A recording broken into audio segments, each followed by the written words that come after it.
So, my cousin Linda decided to throw a retro party last Saturday. She thought it would be a fun way to relive the glory days, even though most of us were born in the 90s. As I walked into her living room, I immediately noticed the disco ball spinning in the corner and a vintage vinyl playing on a turntable. The air was filled with the scent of polyester and hairspray, which seemed pretty standard at first glance. However, things took a turn for the unexpected when the guests started arriving, each with their own interpretation of retro. First, there was Tom, who showed up in full 50s greaser gear, complete with a leather jacket and slicked back hair. He looked like he had just stepped off the set of Grease, and he was clearly proud of it.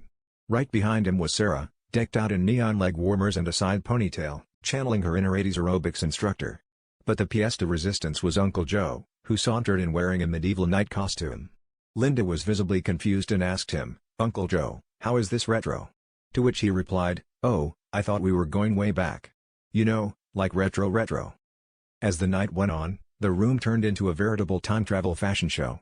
You had 70s hippies grooving next to 90s grunge kids, a flapper from the 20s doing the Charleston with a 40s swing dancer, and a caveman attempting to understand the concept of a smartphone. The music was a chaotic blend of every decade, creating an auditory time warp that no one could quite escape.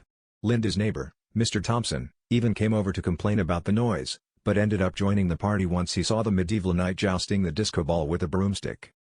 By the end of the night, it was clear that Linda's idea of a retro party had spiraled into a chaotic masterpiece of miscommunication. As we all stood there, trying to figure out how to categorize this bizarre mashup of styles and eras, Linda raised her glass and said, "Well, I guess we just created the first ever fashion time machine party." And that's when Uncle Joe, still in his night gear, clinked his goblet and declared, "Next year, let's just call it what it really is, a blast from the past."